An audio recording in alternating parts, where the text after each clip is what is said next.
In this video, we're going to take a look at pump failures.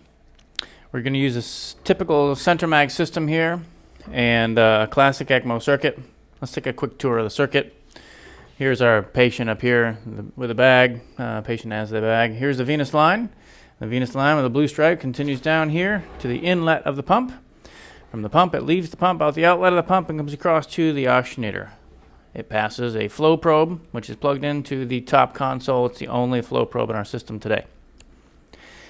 The fluid goes across the oxygenator, heads back up the arterial line with a red stripe back into the patient, which is a bag. The pre-membrane pressure is monitored right here at the inlet of the quadrox. That's picked up right here on the transducer that's connected to P1 on the back of the console. And the post-membrane pressure is connected right here, and that hooks up to the transducer that's hooked up to P2 on the back of the console. I've already set the system up. We're spinning at 3,300 RPMs with a flow of 4.5 liters a minute. Relatively typical flows for an adult on ECMO. And we have some brackets on that flow of 3 liters and 6 liters. I have set up the two transducers and zeroed them, and they have pressures of 201 and 183, or a delta P of 18, and there's brackets set around those at 150 and 350 each. Now, the subject of the day is pump failure. The Centrimag system comes with this fancy little card and a nice little ring, and you often see these things hanging on people's pumps somewhere or another. And this card is something you should familiarize yourself with. On the back side of this card, they show you the 8 steps for transitioning from a dead motor or dead console or broken cable, any reason this system isn't pumping, transferring it over to a backup system. That's what the back of this card is how to switch to a backup driver. And then on the front of this card, it takes you through all the alarms that you might get on the Centrimag system. They color code them as to red and yellow. We're focusing on the red today because the red are the ones that mean that the pump has stopped. If you take a look at this list, we have a power on test fail. You turn the machine on first thing, doesn't run. It can't make the motor spin. So I can't simulate that. My pump's not actually broken. We have a system fault. Something internal to the software causes this thing to fail. I can't simulate that because I can't make the software fail. There's a motor stopped, which seems to be just an observational alarm on its part. It notices that the motor is stopped. It's not telling you why. It does tell you, if you get a motor stopped, it means that it knows there's a motor out there, and that motor has a pump engaged in it, and it's not spinning, and it thinks it should be. So I don't know how to simulate that one either. We have a motor disconnected. That means that the cable has become disconnected from the back of the console. We can simulate that. We have a pump not inserted. That means that the disposable unit is not recognized by the motor down here. They've become disconnected. We can simulate that. And then there's a motor alarm, which is another alarm that I can't simulate. So let me show you the 2 of the 6 that we actually can demonstrate.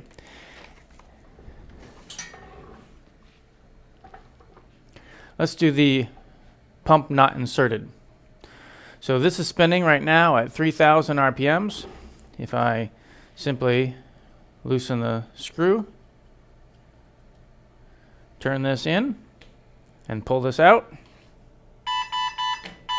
The pump's out.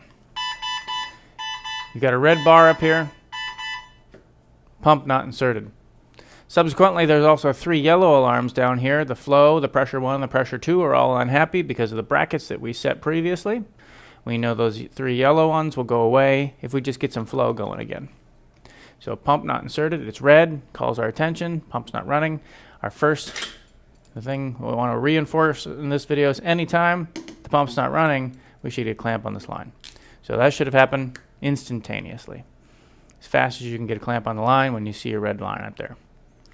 And now, in this case, all we have to do is put it back in. We'll jump to another console in another example. I can see the motor is recognizing this. It just floated that magnetically, and the red bar has gone away. And if I press the button up here, I don't have to push that button. And if we start our RPMs, we'll increase them to the manufacturer's recommendation of 1,000. By doing that, we've generated pressure inside of our system. That pressure is about, if I clamp over here, you can see the pressure generated by this pump, and we can see that the pressure is about 90 that we're getting off of these 1,000 RPMs. There's 1,000 RPMs, getting pressure of 93.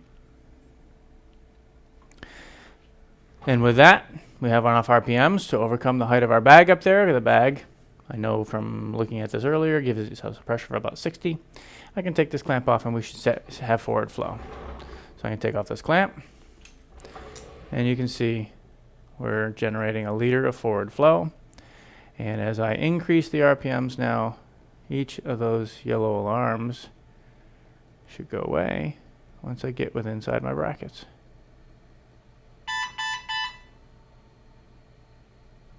Ah.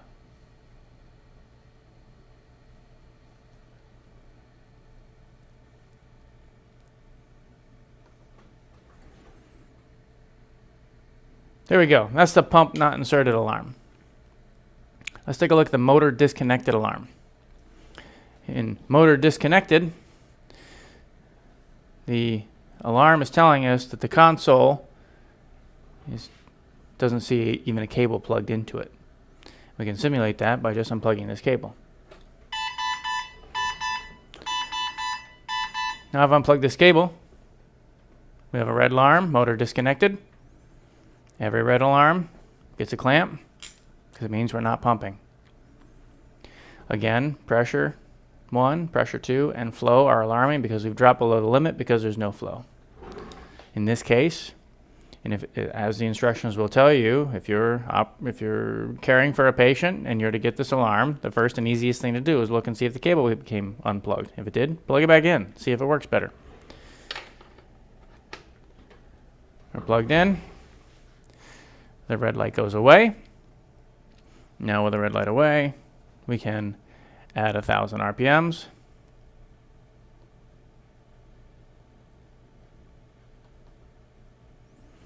Those 1,000 RPMs are generating 90 milliliters of pressure. Over here, I can take this clamp off. We'll have forward flow.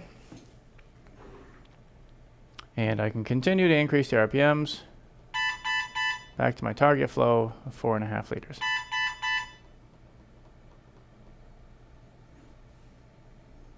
The pressure, the flow are happy now because we have the right flow, the right pressures.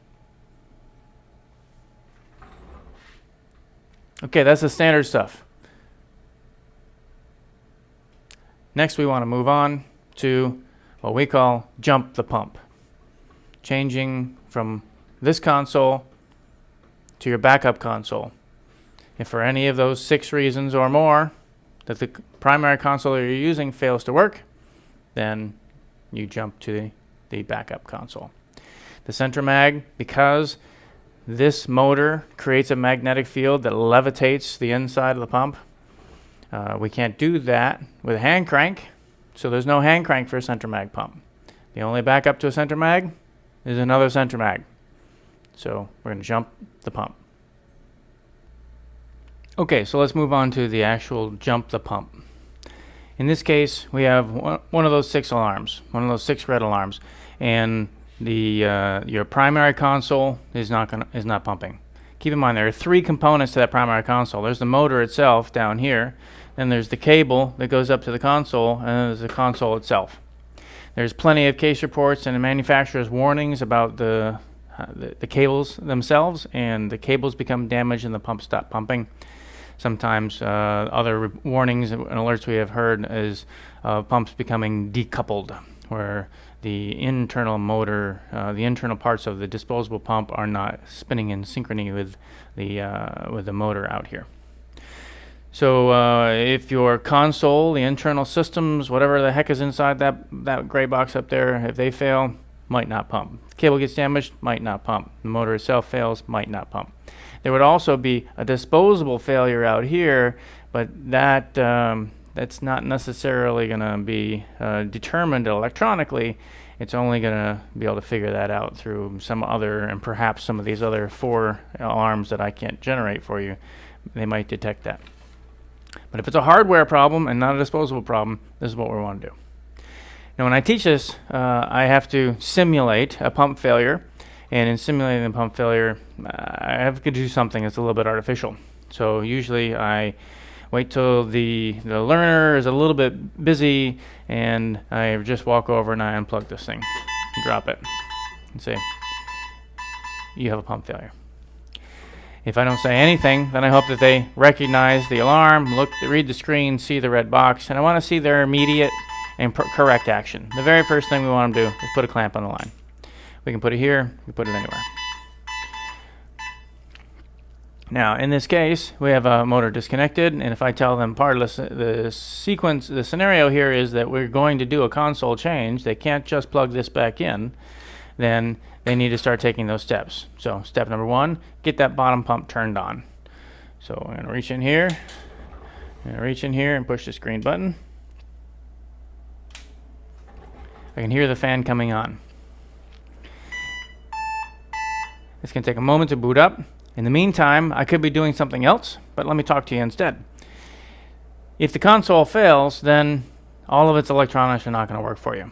If the cable fails, then all the electronics in here are probably still working, but you're just not pumping. If the motor fails, all the electronics in here are still working, but you're just not pumping. So 2/3 of the time, if this happens uniformly, 2/3 of your opportunity for failure suggests that the console will still give you data of pressures and flows. So we could continue to use the pressures and the flows that are on the console that we're changing out until such a time that we're back up and running again. So we're going to do it that way. Right now, that bottom console has certainly booted up by now, and it's waiting for me to answer a question. On the front of it, it says left or right.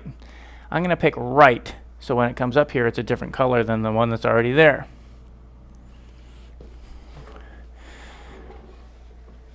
You see the screen just reorganized. This blue pump over here that is on the right hand side, that is now the bottom console, and we're not hooked up to that. So with a clamp on the line, I'm going to unscrew the retaining pin. I'm going to turn this clockwise a couple degrees. We're going to pull that straight out. We're going to jump it over to this pump, turn it counterclockwise a couple degrees, tighten the retaining screw. I can see that it was just recognized and that was floated, and now we're close. We can pump not inserted.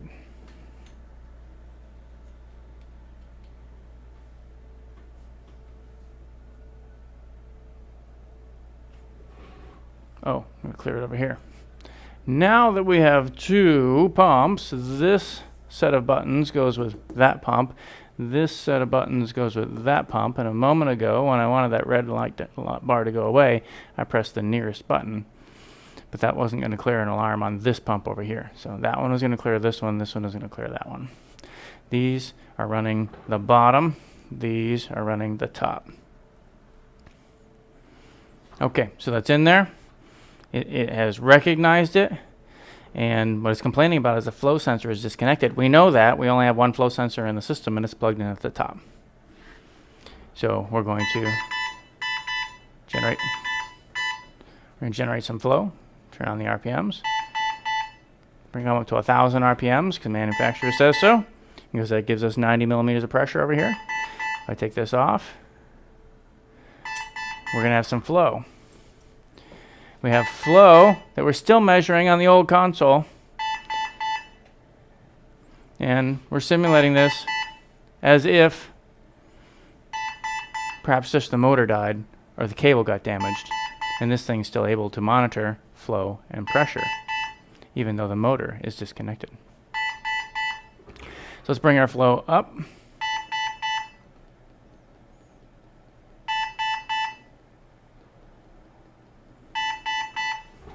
We're within our range. The yellow alarms over here went away. This one's simply complaining because the flow sensor is disconnected. I should be able to silence that. And if our patient is stable, we can go ahead and start moving our flow probe over and move our pressures over. So let's do that.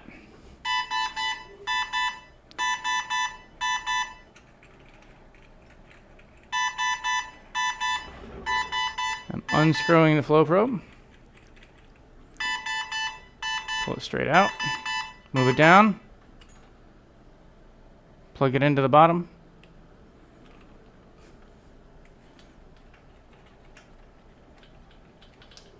Screw it in, and you can see it's already being recognized over there. Now we're complaining on the left-hand side. We can take P1, unplug it, just move it straight down.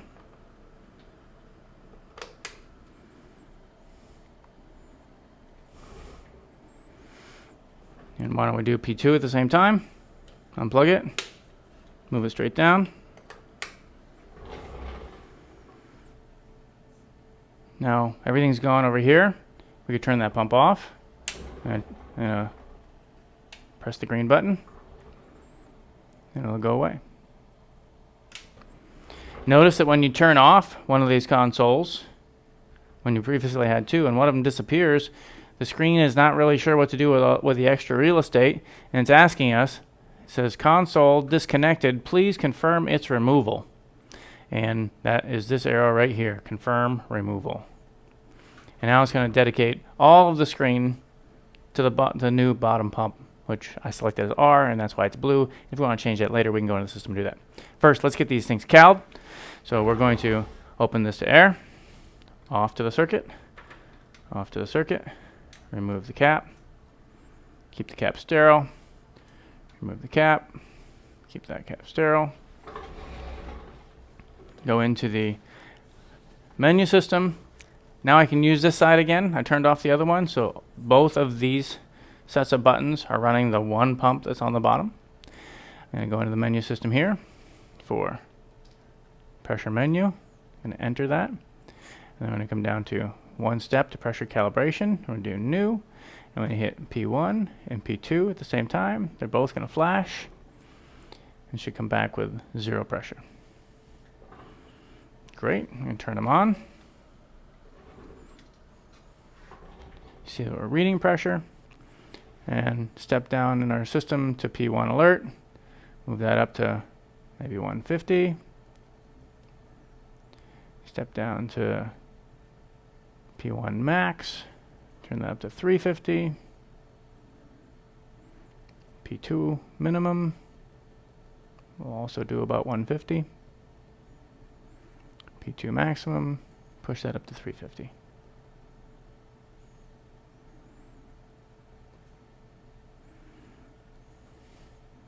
All right, we've successfully jumped the pump. We transferred the flow probe, and we transferred the pressure transducers, recalibrated them, and reset our limits. We can set some limits for the flow probe as long as we're here. Go in, minimum flow alert, step down 1, increase that to, if I'm going to pump about 4.5 liters a minute, I'm going to bring this up to about 3.5 liters a minute. So there's 3. And the maximum setting out there at 8, that seems pretty high. So let's move the maximum flow alert down to, say, 6 or so.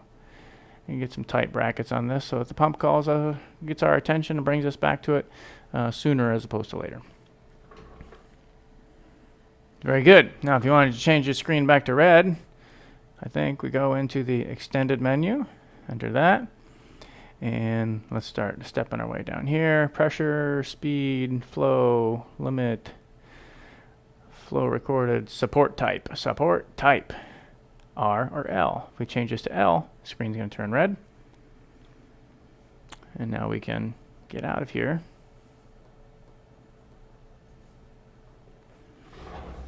Now we successfully jumped the pump.